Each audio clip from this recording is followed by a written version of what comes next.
So close you can almost taste it. What? You just gonna walk away? Time to bring the juice. Never leave a fit behind. Rip it, and bring the juice.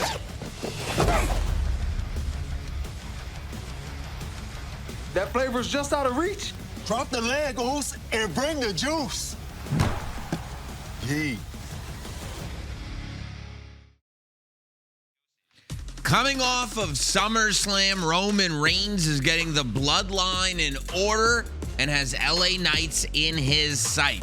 Becky Lynch is back on Raw. Big Cass is back in the WWE. Oba Femi may have just created some brand new enemies and so much more. This is the Raw recap on WWE Now, a WWE and Fanatics original production.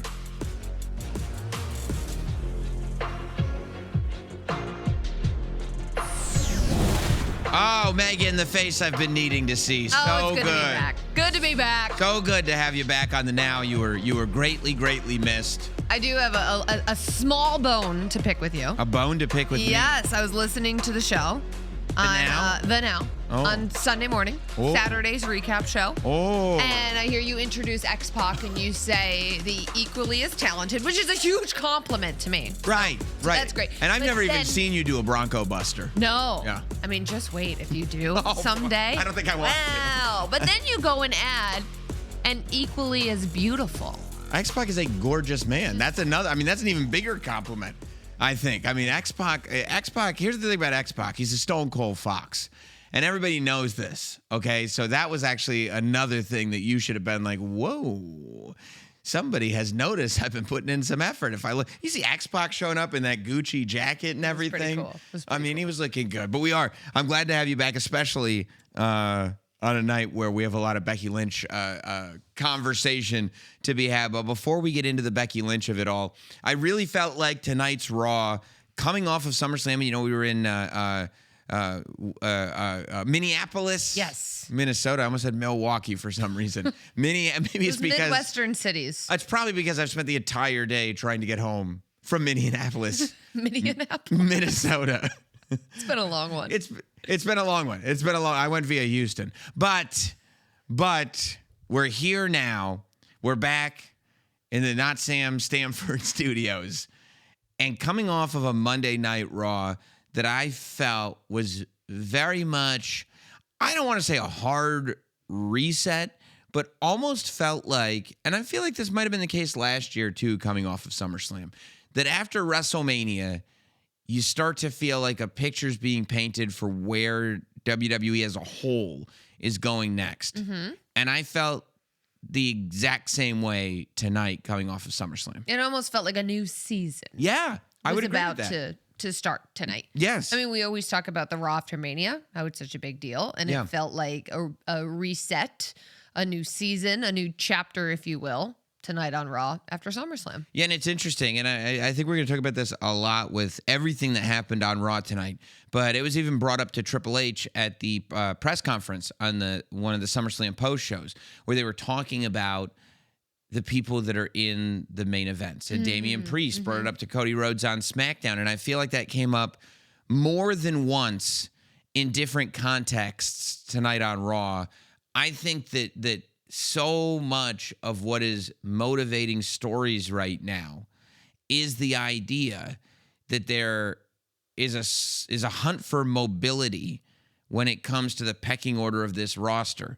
And I think you have a deeper roster than you've ever had. I think you have a top heavier roster than you've ever had. And I don't know if you've ever had kind of so many different generations of talent all kind of vying at the same time to be on top of the show. Yeah, and it feels like people are ready for that moment all at the same time as well. Because different is refreshing. Yes. Yeah, but at the same time, is anybody going to sit there and say that whether it's Roman Reigns or Seth Rollins or CM Punk or Cody Rhodes or Brock Lesnar or whoever it is anybody going to say, I'm not going to watch those people in main events? I mean, Kevin Owens, Randy Orton, right? You just keep going and going and going. As of SummerSlam, it got a lot deeper. That's 100% right. That just when you think it's like, oh, maybe it's going to be time for Trick Williams to get up to the top of the card, Kevin Owens is back. Well, you're going to have to push me aside. Randy Orton is back. You're going to have to push me aside. Like, you're really going to have to earn this. You know,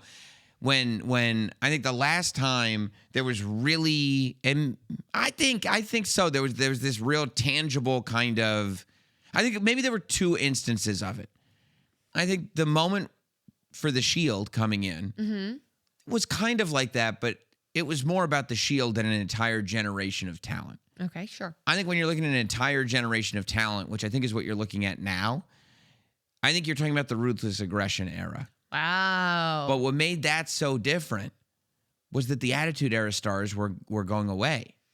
And so it became about figuring out who is going to be there to step up. And that's when it was Randy Orton and Batista and Brock Lesnar and John Cena. It doesn't feel like anybody's going away right now, though. And guess what? Of those names I just mentioned, two of them were wrestling on SummerSlam. Randy Orton and Brock Lesnar were both on SummerSlam. Like, those guys are still there and still wrestling at an absolute high level. And I think that sentiment actually started the show when Roman Reigns comes out. And I went on my whole, you asked me what I think about Roman Reigns. It's like, you're going to have to sit down for a moment. You know what I mean? If you really want to know. Well, there's a lot to get into. A lot. Especially this new Roman Reigns, which a lot of people overlook and say, oh, it's the same thing. You can tell that those people have not been watching the product. So did you hear what I had to say coming off of the main event of SummerSlam? Of course I did. So and do you agree with it? Yes. That basically that this is a different Roman Reigns. This is a Roman Reigns who, for him, it's about ascending to an even higher level. Yeah, and you talked about people who believe they're the Roman Reigns of their profession. Yeah, I did say that. You did. I say a lot of wild stuff. Yeah. Yes, but I mean, the point that you have to keep growing, and you have to keep growing. And I thought that Roman Reigns, pointing out that, look, he walked into that SummerSlam match saying, I have to beat you, Seth, not for me, not for my family, but for the entire industry. Because Roman Reigns wholeheartedly believes that he is that last true superstar, that guy. And I think that what he did tonight, what he did on last night with Seth Rollins, kind of acknowledging the brotherhood of the Shield and how important it was, not just for the two of them, but for this entire industry. I think it showed you the kind of profound respect that Roman has for Seth, but also going out there tonight and, never breaking away from that Roman Reigns, who is sitting there, waking up in the morning and pissing excellence. That is sitting there knowing that he is the greatest. I don't think there's one moment that goes by that Roman doubts that. And even when he's giving flowers to a person that he may have beaten, Seth Rollins, he's still doing it in the context of, I did exactly what I said I was going to do. I called my shot. But I was talking about this, on I guess last night it was, that people are making a big deal about Roman doing this on his own on Sunday. Roman has done it on his own every single time this entire calendar year. He's been doing it on his own. Right. This version of Roman Reigns is taking every single thing that you said about him. All the asterisks are all getting removed, and I think Roman is doing that intentionally. Roman, again, said that he is saving this place. And he said that at the beginning of the year. He remember when he was on Pat McAfee. Yes, that's what I thought about. Yeah.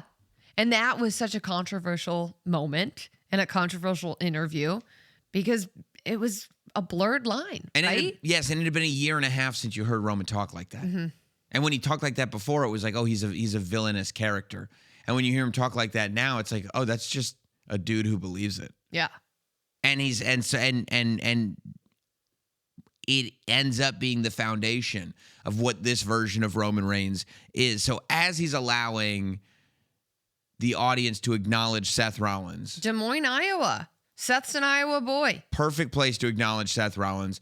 What do we hear? It has turned in to my favorite interruption because it's the most obnoxious interruption. When you're trying to do something serious, the one thing you don't want to hear just interrupting right in the middle of it is LA night. It's just like, there you see Roman Reigns' face. Like, are you kidding? What? What? I'm sitting here trying to give props to Seth Rollins, do the right thing, and then I hear LA Knight, especially because like we're Pavlovian to that sound that you have to cheer when you hear it. Of course. So it and gets you the have reaction. to say yeah, and you have to say along to the LA Knight exactly when he points. But really, ever since LA Knight interrupted Seth Rollins and did the brother, The classic brother promo. yes, and the way he interrupts Seth Rollins, like just as Seth was, making us all believe this might be the most emotional promo that Seth Rollins has ever cut in his life, in his career. And there's been a lot I've done a lot. of really good promos delivered by Seth Rollins. LA Knight's interruption was so entertaining to me that now every time he interrupts, I get a little chuckle out of it. You like it? I do. It's already started. And I don't know if it's because of the brother moment, or if it's because of the wonderful conversation we had with him at Fanatics Fest. I know what it is. But I know what it is. what is it? It's because when we talked to him at Fanatics Fest, the interview's on YouTube. Just look it up. You told him you named your Wi-Fi after him, and he thought you were cool for that. And that's why you like him now. Yeah, we're friends. Okay. We're like that. Okay. You got a whole crowd to chant Leggy Meggy. It's cool. You and Jacob are friends, and you talk about that. Yeah, all but the time on the show. It's that's fine. not the reason I love Jacob. It has nothing to do with the friendship. What's your Wi-Fi? It's 5, 2, and it's you.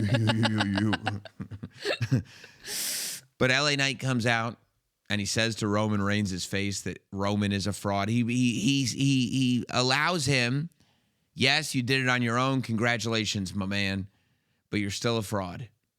He calls him a fraud. He walks up, to the belly of the beast and steps right to him and is not kind of in awe of the glow of Roman Reigns. With that sparkling chain around his neck. Who, Roman? Yeah. Roman was accessorizing tonight. Roman was accessorizing because he looked at LA Knight and he said, I'm a fraud. You are the fraud. How are you going to tell everyone you're a megastar with a Walmart watch on? And I went, not the watch. Not the watch, because it's not fair. Roman called out what watch he was wearing. You're a big watch guy. Well, I don't like to pocket watch. That's the one thing I won't do. I'm not trying to count what anybody else has, but Roman brought it up. I wouldn't even wear a watch around Roman Reigns. You can't. Do you know what? Do you even want me to tell you? Please tell me. Tell the audience. We need this put in context. Listen, I have a GPS, sleep tracking GPS watch. enabled? Yeah, you can't get this at Walmart. Maybe Target, I think maybe. probably Target. Yeah. Step above Walmart. Roman's watch, it was an AP. Mm-hmm. It's like a $500,000 to $600,000 watch that he was wearing. And it's not a fair thing. When you're wearing a $500,000 to $600,000 watch, you can't sit there and point to somebody else's watch. It's like, that's not fair. We're not playing the same game. What do you mean? I guess that is part of it, right? If you're going to call yourself a megastar, you're going to have to go in there with a guy like Roman Reigns, who is a solidified... And have a respectable watch. Or no, I would go in bare-wristed. Go in there, watch tan and all. I would let him see the watch tan. Mine's bad. Yeah. Real bad. I'm about to show you it right now. Yeah, It's let me see. embarrassing. Yeah, yeah. Let him. It is let him show- crazy. yeah, no, it's not. It's like a different person Yeah. under there. Go up to Roman like that. Yeah, You that's. have to. You have this to. is less embarrassing than a Walmart watch. You next have to. somebody with a $500,000 watch. Yeah. Oof. Yeah. That's a house on his wrist. It's crazy. It's crazy. You gotta insure that bad boy. I don't know, Roman. I would think there is some kind of insurance on it. I don't like to get into Roman Reigns' business like that, but I think if the minute you see that watch, you go, you got to insure that bad boy. Don't buy the watch. Do something better. Put it in the S&P 500. Yeah. Do it. Put it someplace where it'll grow. You're not at the place where you need to be putting $500,000 on your wrist. Okay. You don't need, and nobody needs to be that way because we're not all Roman Reigns. We're not all the tribal chief. Okay. Mm-hmm. We can't be. Are you taking on the responsibility of making sure that the next however many generations of Morants are taken care of and never have to worry about anything? I don't think you're taking on that responsibility. No, I can't. I'm not taking on the responsibility of feeding all of these families for generations to come. You're doing your best with one kid. That's right. Your best. All that I can do. One day at a time, That's it. That's it. One foot in front of the other. But that's not how Roman lives. Now, I think even bigger than the watch conversation was LA Knight, and he took a page out of Seth Rollins' book when he said, I beat the Bloodline in the 6-man tag, got the pinfall over Jay. I'm here for you. I want that title shot. And I think he did something very similar to Seth Rollins, where Roman Reigns said, what are you talking about? You haven't earned a title shot against me. Which is, I think, at some point, something we were talking about on the SummerSlam show, where it's like Roman just carries it differently. Or maybe it was on the WWE radio show. I don't know. There's a lot of wrestling talk going on. But where CM Punk is the type of champion that goes, I'll take on all comers. I'll name every single name on SmackDown. I'm ready to fight everybody. I'll fight Damian Priest. I'll fight Trick Williams. I'll fight everybody. Roman. You got to be worthy of that. Yeah, Roman is sitting there saying, a match with me. Just being in the same ring. Breathing the same air. Puts you up here. Mm-hmm. So who do you think you are to even be interrupting my speech here? Man, Roman said all he's been doing is complaining. Yeah, and this is why I go back to what we said at the top of the show. Roman looked into the camera and said, we're done with all this. You don't get to become number one contender by bitching and moaning. And that's Roman saying, and I think as this goes on, you're going to find that different people have different perspectives on this, but it's going to be, there's like it's starting to feel like a group of haves and a group of have-nots. And when he said it, I immediately thought of what Triple H said on the post show. Yeah. Talking about, If you want to be Cody, are you as over as Cody? Are you as over as Roman? Are you as over as Punk? Liv Morgan? Are you as over as Liv Morgan? Yeah, that's and he's ultimately right. Yes. And I was talking But it's hard. It's a hard reality for a lot of people. Of course it is. But digest. like, this is why I was talking, like, I was putting out clips and stuff earlier this week talking about Cody Rhodes, where people come up to Cody Rhodes, Damian Priest coming up to Cody Rhodes and saying, the boys. That's the other Boys thing. in the back. They're Everybody's not talking happy. about the boys now. Are you one of the boys or are you not one of the boys? They said the boys are tired of the same 4 people being in the main event. Cody used to be one of the boys. Well, guess what? Here's my thing. If you want to be Cody Rhodes, then you're going to have to go be Cody Rhodes. Cody wasn't given that spot. He left and created it. Cody, yeah, he had to do it all. And by the way, he's been working nonstop for over a decade to make sure he's in that spot. You it's not just whose turn is it. We're not going around the, around the board. It's who's earned the spot, and if you want that one, you're going to have to take it from him.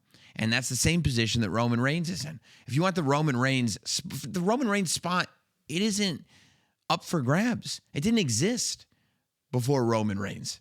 It's his spot. That's what, people talk about that, like, people being in certain spots. If somebody else can get your spot, then that's not your spot. You can't take someone's spot because it's theirs. It doesn't work that way. You can't come in here and sit in the Mega Morant chair and go like, boom, I took Mega Morant's spot. No, because you can't do what Mega Morant can do in that respect.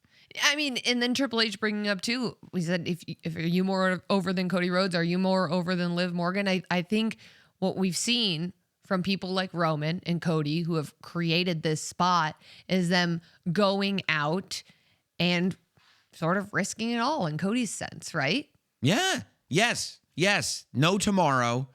Yes. 100%. Doing whatever it takes. What and what? Literally, and that means whatever it takes. And it's going to rub people the wrong way. And it's going to be a high risk scenario. But it's like, if it pans out, right, and you're Roman Reigns, right, and you got a $500,000 watch on your wrist. That hit you, didn't it? Yeah, it did. It really did. You think that comes with the spot? The boys in the back, like, I want to be in that spot with that watch. If you buy the watch, you get the spot. I think so. No, but I think that you're 100% right. I think it makes it, everybody has their own spot. It just becomes like, how do you make yours the most valuable? Mm-hmm. And I think that that's what we're going to see playing out. And I think that that's what somebody like LA Knight is trying to get across. That to LA Knight's credit, he's saying like, sure, you don't become number one contender by bitching and moaning, but guys like you and guys like Seth have used the numbers games and figured out ways to block guys like me out. And I think that there is merit to that, where there are certain people, and I don't know who they are because I'm not around. I just watch the product on the TV. But you are going to find people that as they get to a certain level, they pull the rope ladder up. Some people leave the ladder for anybody to climb. Other people pull the rope ladder up with them. And I think there are people in positions like the one that LA Knight is in, going, every time I reach that first rung, somebody yanks it right back up again. And that's Seth, and that's Roman. And so I'm done with that. And now I'm here to get at you, Roman Reigns. Okay? And he said, too, your aura is a lot less cool when I'm in the ring with you, which is a massive statement. Do you think there's any truth to it? I mean, the crowd does respond to LA Knight. Yeah. I didn't mean to do that on purpose, Wow. but I did it. Wow. I do think there is a sliver of truth there. I do. Yeah, I think there's, for lack of a better term, I don't want to say cult of personality because obviously that's so associated with CM Punk, but there is this sort of populist fervor behind LA Knight that makes it so even if, you put your X's and O's together in a way where it explains what's going on, you talk about the intangible in professional wrestling. That's LA Knight. That's LA Knight. It just is. That's absolutely LA Knight. I want to get back to Raw because the saga of the Bloodline tonight didn't stop there. But before we get to it, we have to talk about the main event happening in your own home.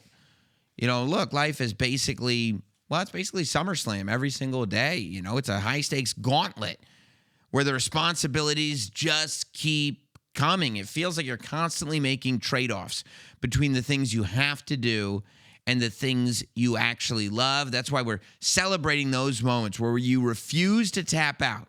It's time for the Minute Maid Juice Break, where we highlight those everyday wins that deserve a massive pop. For example, gosh, did I want to do this show today? Gosh, did I want to make sure that I made it home? But man, and I swear, I flew out a week ago to San Diego, one of the worst travel days of my life. It took me 2 days to get there. Terrible. And now I'm very triggered by that. And I started having that again in Minneapolis. The rain was coming down in New York. They warned me the day before, your afternoon flight, that might not work. I go, you know what? I'll change it to the morning flight. I'll change to the morning flight to make sure that I get home in time. They go, we're going to cancel your morning flight. They're not giving me any other options. I have to look around. I have to go. I can't. And I could have just said, you know what? I'll stay an extra day in Minneapolis. Megan's got this. But I said, no. It's been days since I've seen Megan Moran, since I've gotten to talk to her about this grand world of professional wrestling. I got to get on. I got to let the people know how we both are going to recap Raw on the Raw recap. So I found another airport in the area. And I booked, and I found a ticket that it didn't even have a seat number attached to it. But I said, I'll take it, and I'll go to that desk, and I'll get on that plane. And by the way, that plane was delayed too by almost 60 minutes. But gosh darn it, I got on anyway. And that plane landed, and I might have been stressed, and I might have been exhausted. But what did I do? I got off that plane. I got in the car. I took it up north here to the Stamford Not Sam Studios, and I sat down in this chair to recap Raw. I didn't tap out. I made it, Megan. And you did that all for me. All for you. What an honor. That might be your best one yet. Thank you. Thank you very, very much. Well, unfortunately, I was actually not able to attend SummerSlam. I thought that was... I had a family wedding, an important one. That's a nice reason. Reason. It was really important that I was there for my family, and so I have the baby, my little daughter, and she was in the wedding, which is great. Married?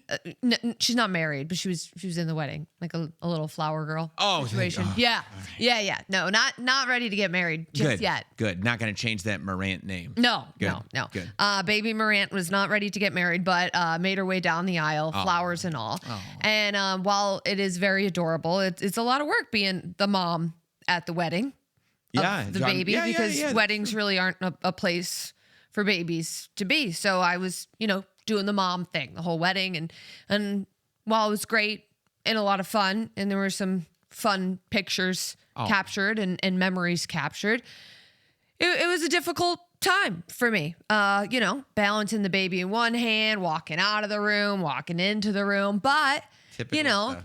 this is what you have to do to be the rock star mom. And I'm happy to report while momming and weddinging, Yep.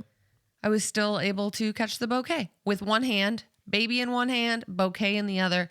Got the job done. I did not tap out. I brought the you juice. caught the bouquet? I did, yeah. You're married. Winner. Why would you catch the bouquet? Well, winner's got to win, Sam. Come on. Got to compete when you're out there. You caught the bouquet with one hand. Baby in the other. I don't think this is true. Minute Maid and WWE are tag teaming with one hand. You just reached up and got it out of the sky. It's like a low catch. Yeah. I mean, they are lanky arms, but I don't think. Bringing main event energy to life's everyday matches together. I just got a delayed flight. We're turning the toughest rounds into moments worth cheering for. From the ring to real life, Minute Maid and WWE are here to help you bring the juice when the day tries to tap you out. Never tap out on taste. Bring the the juice. juice. One hand. One hand. You took it home. Like a line drive, low catch, Yeah. third base, you know? Your husband's like, that's just normal stuff people do. Got to get out there and compete, man. Yeah. You absolutely have to. You know? Absolutely have to. I think that's Gotta win. No, I guess you have to win. I didn't realize that was the competition for the whole room, but yeah, you have to win. You're a healthy person. Speaking of, I think that's the same philosophy that Roman has with the bloodline. You know, people talk about how this version, or they kind of ask, how is this version of the bloodline different? And I think that Roman really spelled it out. If you listen to the words that are said in these segments, a lot is kind of spelled out and defined for you. I think he literally told them we were going to do this differently. Yes, he said, you all want to be equals. And he sounds like this is very different than, 2021 to 2024. They were not equals then. No, and they were never intended to be. They were never supposed to be. But he said, you all want to be equals. And he's speaking as if he's open to the idea of them being equals. But he points right out that they can't be equals if they are losing. Yeah, he says it doesn't work when we lose. It doesn't work when we lose. You're a family.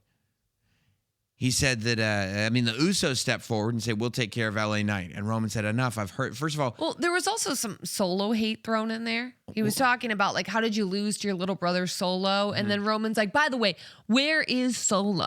Solo should be right here, right now. Solo, where is my coffee? Go get it. He said Solo should be on his hip, Like, getting him his coffee, which I don't think that Solo would be great to be a coffee guy, because if we listen to Roman Reigns, he couldn't get a cup of coffee into the arena. pew, pew, pew, pew. I mean, look, we had a great interview with Solo Sikoa on the Night 1 SummerSlam recap, which I would absolutely recommend to everybody. If you haven't heard it or watched it yet, go back to that SummerSlam Night 1 recap. It was awesome, a rare sit-down interview with Solo Sikoa. But yes, I think Roman's irritated that he can't keep his family in line because Solo is a bit of a loose cannon. Solo's enjoying being the black sheep of the family. Solo's a big problem for this bloodline right now. Yeah, because he brings the whole thing into question. And Roman has said if they can't respect us getting the family together, then this isn't going to work. Mm-hmm. And that was part of the conversation to have with Jacob originally, but now Solo is absolutely a part of that. So yeah, he does bring up Solo, and I think that that's going to continue to be a problem for them because Solo's Dolo. We know that, don't we? Of course, we have always known that. Yes, he's. But now the world knows that. They know it. But then he points out to Jacob Fatu, I hear you saying Royce Keys is your family. Is Royce Keys your family? Is he your blood? Royce Keys not my family. He looks at the Usos. He goes, is Royce Keys, is he your family? Is he your cousin? Is he your brother? No, Roman. No, he's not our family. And Roman puts it down. And Roman said, don't let these circus folk confuse you. We are all we have. We are blood. Don't trust anybody. And, this is part of what I talked to Solo about at SummerSlam, about the story of the bloodline and the deeper meaning behind the bloodline. And the deeper meaning behind the bloodline is this real life family that goes back to, well, I guess technically you would say it goes back to High Chief Peter Maivia, but certainly back to Afa Sika the Wild Samoans. It goes back to WWE being the Northeast territory in American professional wrestling. This family has been a key part of it and grown with the WWE, from the Wild Samoans to the Head Shrinkers to Yokozuna being a WWE champion to Umaga coming in to Rikishi branching off of the Head Shrinkers to, everybody that has come through.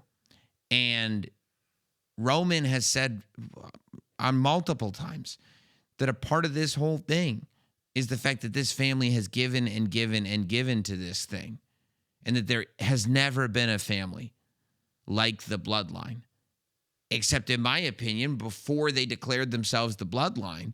We talked about the Harts, and we talked about the Von Erichs, and we talked about a lot of families, but we didn't talk about this Samoan dynasty as the family the way we do now. And I think when Roman says not to let these circus folk confuse you, he's sitting here saying, like, don't get worked by wrestling. Mm-hmm. We're the bloodline. We need to control this. They need us more than we need them, and we need to come in here for our family. And like Solo's music says, take it all. And that is another distinct difference in this version of Roman before, because this is the first time the bloodline has been all blood. Yes. Yes. All blood. Yes. Yes. And then he says to leave LA Knight to me. He tells the Usos, don't touch him. And LA Knight heard him say that, because then LA Knight walks by and he starts taunting. You wouldn't want to get daddy upset, would you? And he starts taunting Jey Uso. Crash out Jey Uso, because LA Knight knows exactly which buttons to press, and they're Jay's, because he's the hothead. He's the hothead. His buttons are the biggest ones. Yes. And they push easy. Yeah. Yeah. And Jay was looking to go. He was fuming. And LA's like, I'm going to get out of here. Yeah, I'll see you guys next week. I'll talk to you later. LA Knight, look, there's a chess piece on his back, and it's the Knight, obviously. But he is a chess player, this LA Knight. And look, here's the thing. When you have somebody like LA Knight, and this was part of the conversation that we had with him at Fanatics Fest, which, again, you should go back and take a look at on YouTube. He talked about the fact that he's never had a support system. No. That he's never been anyone's guy, and he's never been earmarked for this outrageous success. And when you have somebody like that, you have somebody that has spent years and years and years and years learning the game of professional wrestling, and how to ascend, and why people do the things they do, and what you should avoid and what you shouldn't avoid. I think that LA Knight probably has a higher IQ when it comes to surviving and prospering in the world of professional wrestling than most, because of everything that he's been through. And I think you're seeing that demonstrated, that Roman has gone from, why would I give you a title shot? You don't deserve it, to Usos, don't touch him. I have to handle him. He's all mine. And that's all orchestrated by LA Knight. So then Royce Keys comes to Jacob and says, come on, man, we're family. We're family. Like, and we came up together. And look, Jacob 10 Fatu. toes down. We're family, man. Yes. And Jacob Fatu comes from a different world than Roman or the Usos or Solo or a lot of the people in the bloodline, in the sense that, like, Jacob spent years on the independents, making towns with guys like Royce Keys. And family bonds do form with people who have those same dreams. Especially on the road like that. Yes. I mean, we've heard stories time and time again. It's not just what you learn in the ring. It's the car ride after, and making towns, being on the indies. And the fact that, these are guys going out there in the beginning for a hot dog and a handshake, and the only people that can relate to that is the people that are also doing it. Mm-hmm. But all that said, Jacob, ever since that Tribal Combat match, Jacob is buying what Roman is selling. Yeah, he has to. He takes orders from his tribal chief. And I love the way Jacob said it. Jacob looked at Royce Keys and says, we're not family. you're just one of the boys. I'm Bloodline. Again, the boys coming up. But see, I love that though, because some people will try to be like, no, I'm still one of the boys. I'm still one of the boys. Jacob in that moment separates, delineates, goes, yeah, there's the boys, all the boys. Those are the circus folk. That's Roman who Roman pointed was out talking earlier. about. Yeah. We're the Bloodline. We do something completely different. And the only people that can relate to it are us. And I'm assuming anybody that Jacob himself has declared honorary Uce is probably also included in what Jacob was saying. If Jacob himself said it, I feel like, I feel like he would have to check in with Roman just to make sure. I mean, Roman's my guy too, so I'm okay with that. I think Roman would be cool with it. Yeah, we should probably just have Jacob check. Unless you want to check with him. You want to check? No, I'll let Jacob check. Yeah, I think Jacob. I'll let Jacob. I'll let Jacob check. And Jacob says, "I'm not waiting," and they get right to it. He says, "Tonight we are going to have a street fight. I'm gonna dog walk your ass." I'm gonna dog walk your ass." And Except he said it a little quiet. I'm gonna dog walk your ass. Dog walk your ass. You're not my family. That's right. That's right. I think it's a scarier thing when he quietly. Of course. He's gonna dog. Yes. Because you could always scream it, and then because when he screams it, you could just hope that well, maybe once he kind of cools out, I won't get dog walked. My ass won't get dog walked. But if he's saying it quietly, it's more threatening. Yeah. Much more threatening. Yeah, and he believes it. So then we get to the street fight, and I mean, it is a hell of a street fight. The ring full of chairs, tables, everything. I mean, kendo sticks, the markings on the back of Jacob after that match. There was like an X carved into his back. What a crazy thing. 24 hours removed from SummerSlam, and we get Jacob Fatu and Royce Keys in a street fight in the main event of Monday Night Raw. That's insane. Insane, because we're just moving forward. And after a Samoan drop through a table, after a moonsault, and after that Tongan death grip, they call it Jacob wins against Royce Keys. But he won't let go of the Tongan death grip. Then when he finally does, he goes in and he locks the death grip in again. And he says, this is family business. This is family business. Don't interfere with it. And Royce Keys, I mean, blood is just coming out of his mouth. Gushing. This Royce Keys. And then he lets it go. And then he wraps a chair around Royce Keys' head. Look at him as he's shouting, this is family business. And Royce Keys, and that's really when you realize, you're dealing with a different Jacob Fatu. You thought you knew that guy. Royce Keys thought that he knew that guy. But he doesn't know that guy. He doesn't know the guy. Because he's not the same guy. Right. He might have known the guy who confronted Roman Reigns after WrestleMania, but he doesn't know the guy who went through tribal combat. He doesn't know the guy who has finally understood what this family is and why this family is doing what they're doing. He doesn't know the enforcer of this current bloodline. No. And the fact that Roman says, you have to go do this. And Jacob says, well, then I have to go do this. And he wraps that steel chair around the head of the guy that he knows better than anybody, the guy that he traveled those roads that you were talking about with. Royce Keys, who at one point he said was his brother, wraps that chair around his head and hits that hip attack on him. And I mean, just absolutely annihilates Royce Keys. And keeps going back for more. Keeps going back for more. To send a message, and not just to send a message to Royce Keys, to send a message to everybody. I mean, this goes back. All those boys in the back. Right. This goes back to the idea of consequences when it comes to the bloodline. These are the penalties that we have for you. And Roman comes out, you hear that music playing, and Roman comes out. He's been at Raw all night. It's a rare thing. But it felt like after watching the Usos and Jacob lose, and after knowing that he beat Seth Rollins and was the better man on that night, that Roman came to Raw tonight to spend the evening making sure things were positioned the way they needed to be positioned. And Roman coming out and his music playing and putting that one up in the air. And Jacob Fatu turning around, looking right at him and putting that one up in the air. There was no hesitation. There was no wondering. This is Jacob going, I understand the play. I trust you. You are my tribal chief.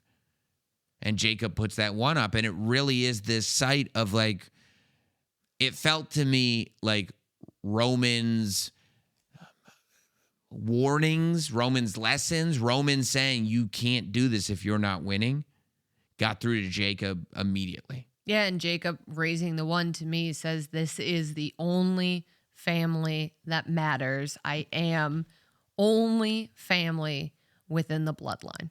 We have one more beat to hit with this bloodline, but before we do, whether you've been cheering since the Attitude Era or you're all in on today's biggest superstars, maybe you're counting down to SummerSlam, which if you are, bad news.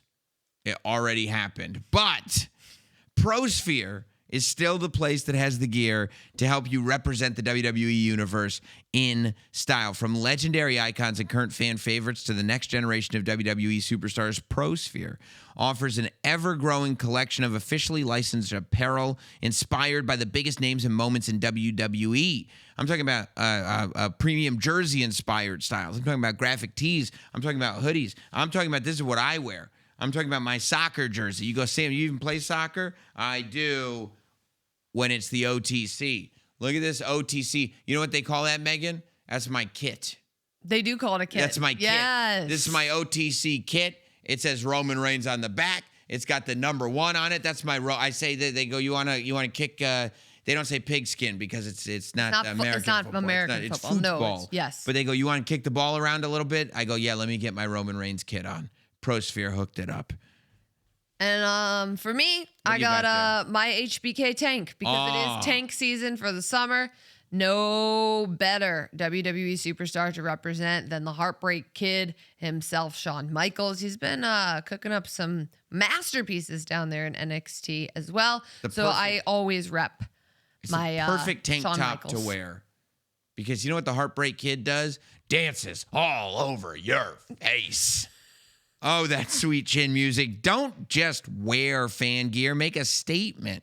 Head over to Fanatics and shop the full Prosphere collection today with new superstars, new events, and new designs arriving year-round. There's always a new way to represent the WWE Universe. Prosphere on Fanatics is gear built for every member of the WWE Universe. And the WWE Universe is certainly expansive through multiple promotions, including AAA. Because after everything that happened with the Bloodline tonight, at the very end of the show, Roman this was Reigns crazy. is leaving the ring, walks into Gorilla, and there's Rey Mysterio, the GM of AAA. And Rey Mysterio goes, Roman, you know I'm the GM of AAA, right? And Roman, in classic Roman fashion. I do now. Right? Like he had no idea. Okay, Ray, I believe you. Which, isn't that great? Hey, you know I'm the GM of AAA? If you're telling me that, I believe you. Congrats. Right. Yeah, that's awesome. He says, I'd like to run something by you. I'd like to discuss something with you. And after everything, after LA Knight and the Usos and Jacob and Royce Keys, now Rey Mysterio has some kind of AAA-related business to discuss with Roman Reigns. And I don't know if this means some kind of bloodline representation in AAA. I don't know if Chef Ray has an unknown Samoan down there in AAA that's wow. gonna come. I don't That know would be wild. what direction this traffic is gonna move in. If Roman Reigns is gonna become a luchador? Well, listen. What? Chad Gable did it, and now look at him. It worked out really, The IC really champ, well. man. Yeah. Look, magic does happen in AAA. I mean, Dominic Mysterio goes down to AAA. First, he's one of the top good guys. Now he's one of the top bad guys. Chad Gable goes down to AAA. He comes out, finally being able to achieve that Intercontinental Championship. Look at what Omos is doing down in AAA. Omos is killing it in AAA right now. Look at Bronco Nima, okay? He's on 2 teams. Yes. 2 teams. Perros del Mar or Mal and Out the Mud. Magic stuff happens in AAA. I can't imagine what would happen if Jacob or the Usos or the OTC showed up for one night in AAA. The place would go insane. What if the OTC called out the Undertaker Stop in it. AAA? You Stop. never know. It could happen. You never know. But I mean, I'm whatever Ray's got going on, I'm very, very interested in. I'm also very, very interested in the Megan, I took my, I love my Roman Reigns, I know you do. and I've got to discuss what is going on in the life of Roman Reigns.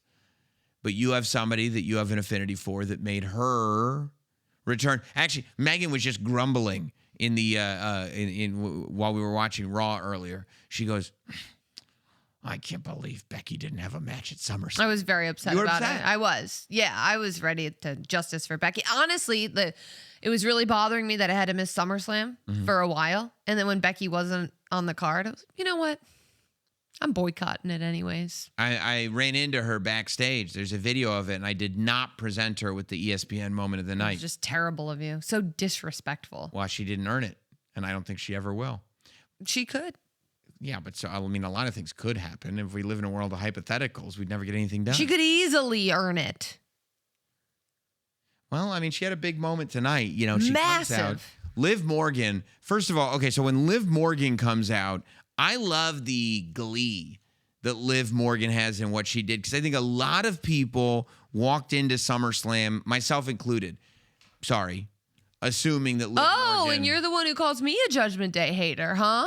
No, And no. I never said. I said you're just a hater. Oh, just a hater. Okay. All right. Just it's a different- straight up hater. You're just a hater. It's just who you are. But typically when we talk about the Judgment Day, that's when this tends to come up the most. But you think they're going to break up because I you're do. a hater. Yeah.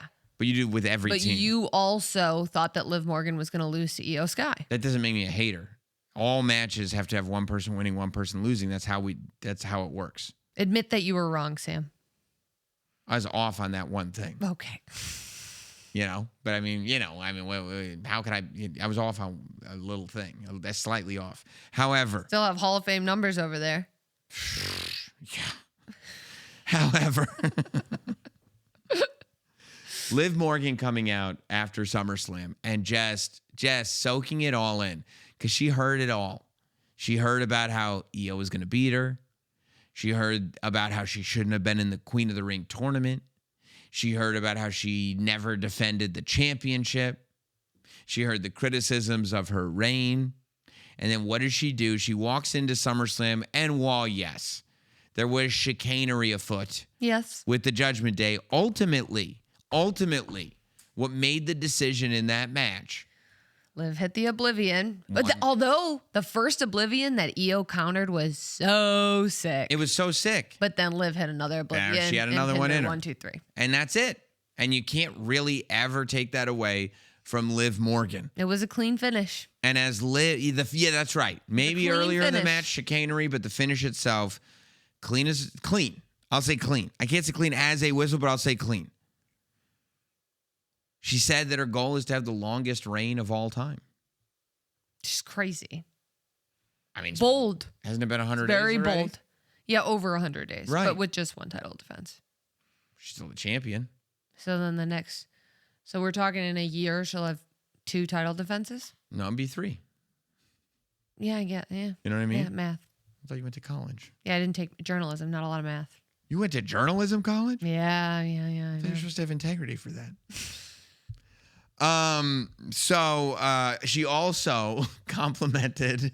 She had 3.5. Yeah, she'd have 3.5.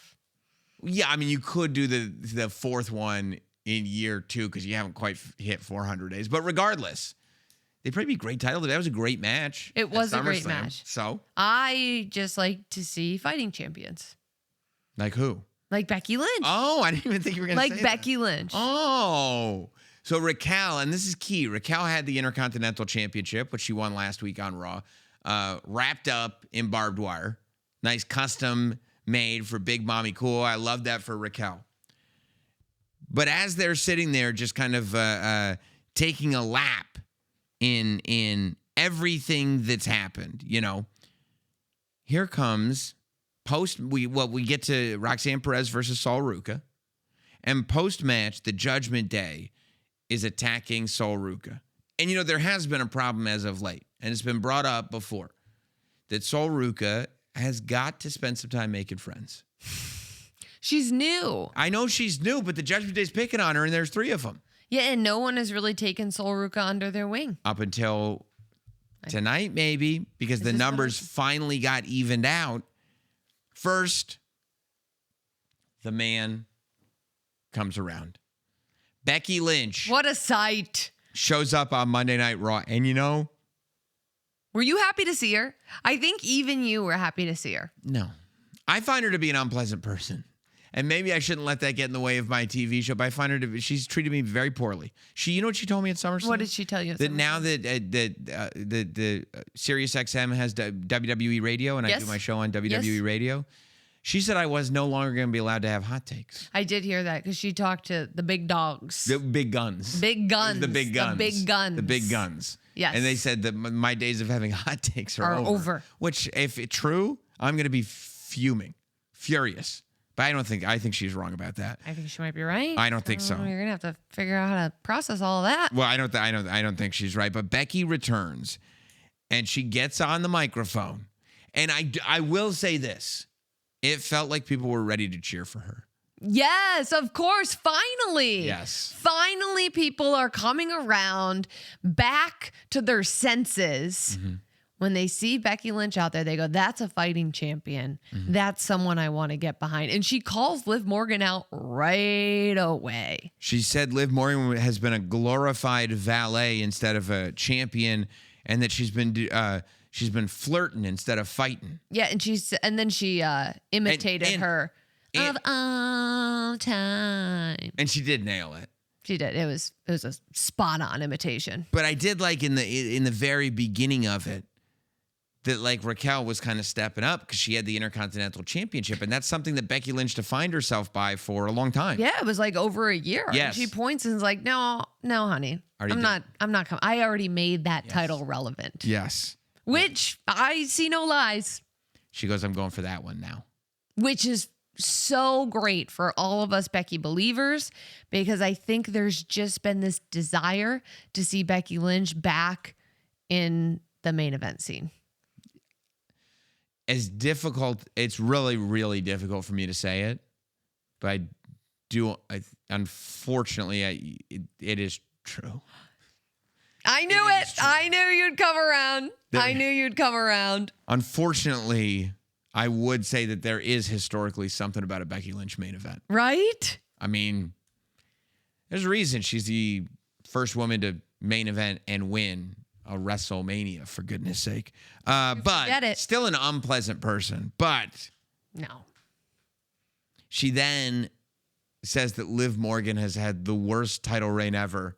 And it's not just her saying it. And to see it's not just me saying it get turned around and to become like a good guy weapon is really a masterful thing. It was perfect. It was so perfect. And you know, I love how all of a sudden Becky gets cheers, but she's not going away Yes. from those lines that, She's still her. yes. 100% still her.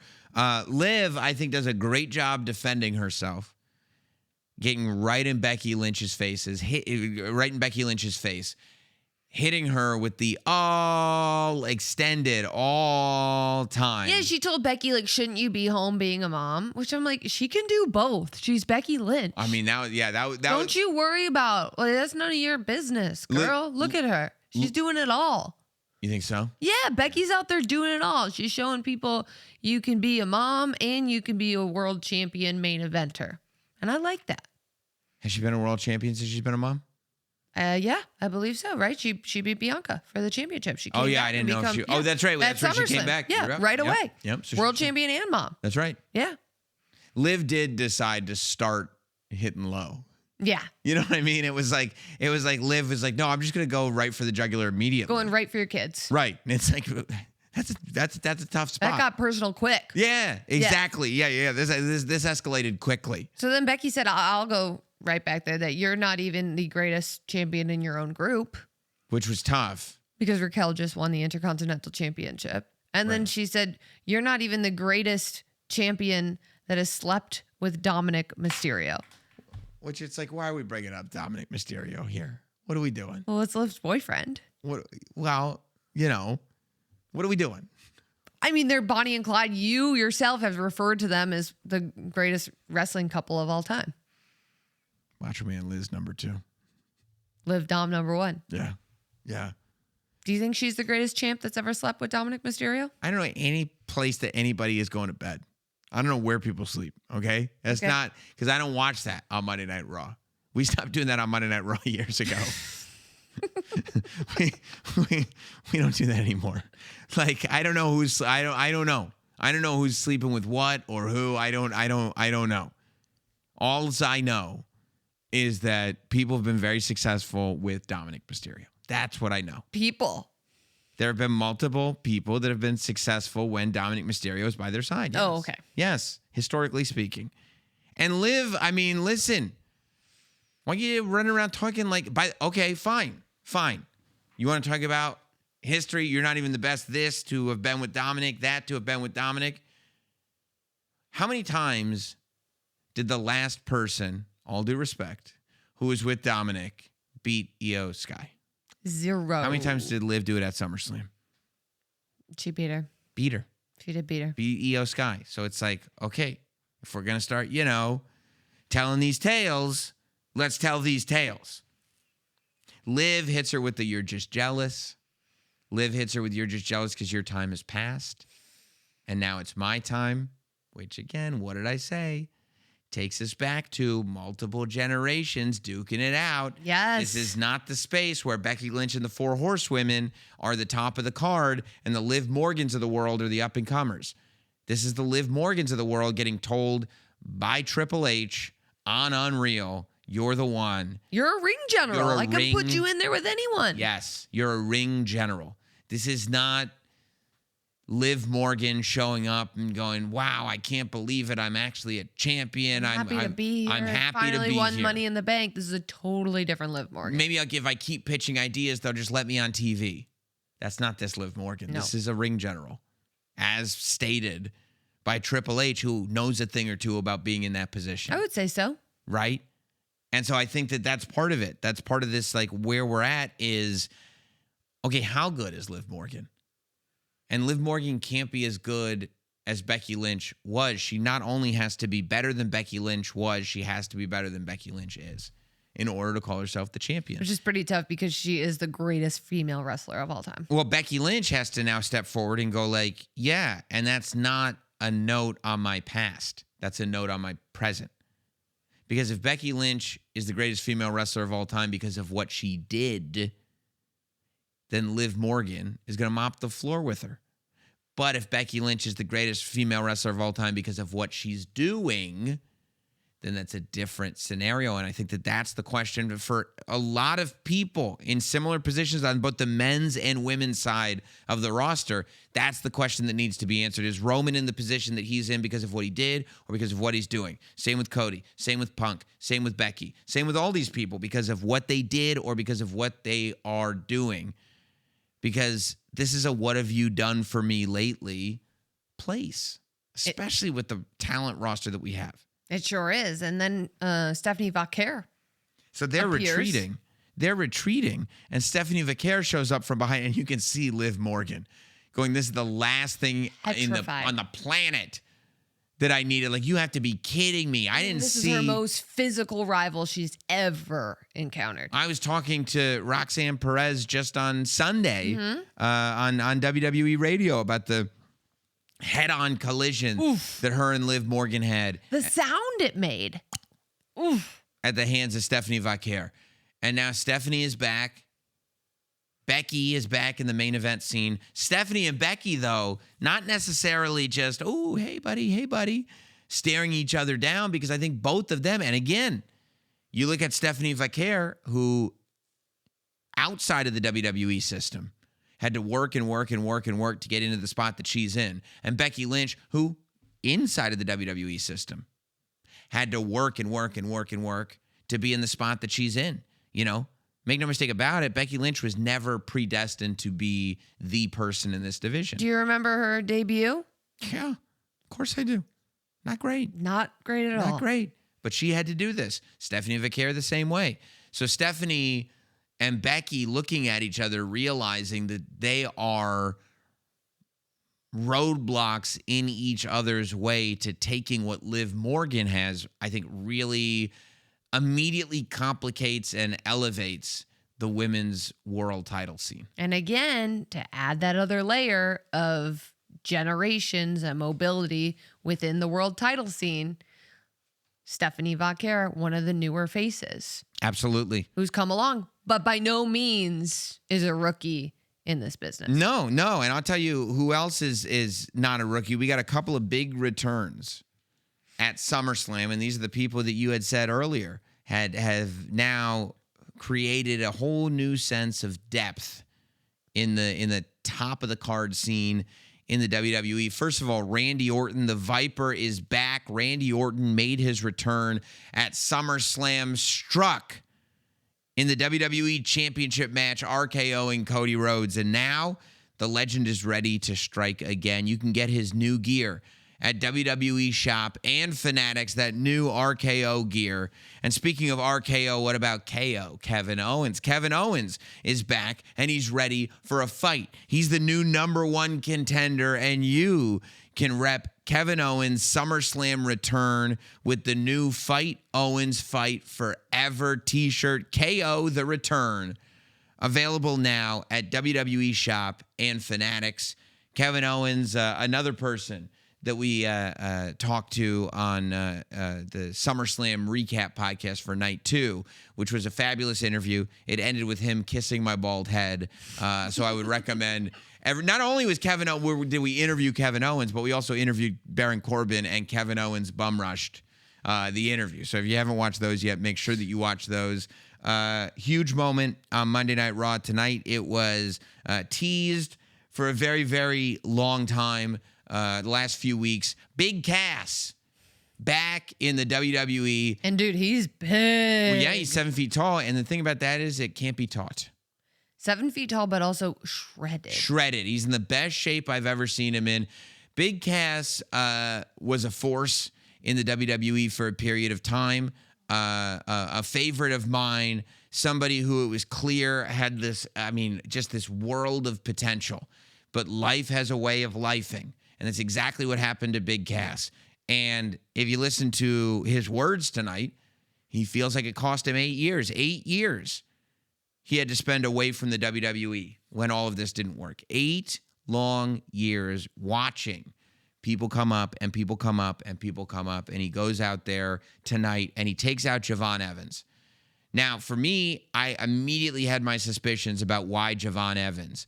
And by the way, Javon Evans came across so much more aggressively in his match with Ethan Page tonight, even staring down that camera as he pinned Ethan Page. Yeah, he's a totally different person than the let's get bouncy, happy to be here guy that we got to know, 6 months ago? I think Javon Evans is also becoming aware of the heightened level of competition in the WWE when it comes to finding spots on the roster. But I thought, because later in the show, Big Cass was asked about why Javon Evans was a target.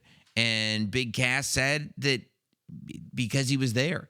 He said that he's back to stack bodies, and Javon Evans just happens to be the first. He says nothing personal. He says nothing personal, and I believe it, but I also have to believe that Big Cass, who at one point in his life was that guy who had all the potential, was that guy that if Triple H or somebody like that was doing an interview and the question was, who are you looking at on the roster? Who's the next guy? Who's the next this? The same way Triple H mentions Javon Evans all the time. All the time. 8-9 years ago, he was talking about Big Cass. And I do feel like that could, maybe not, I don't know, could be a contributing factor in all of this. That Big Cass is sitting there going, looking at this new generation of people coming up, ready for their spot now, and saying no. The same way Baron Corbin showed up on SmackDown and immediately went for Trick Williams, saying nope, I missed out on this, and now I'm here to get it back. I'm taking what is mine. I think Big Cass was gone for even longer, and maybe a guy who was treated as if he had even more potential.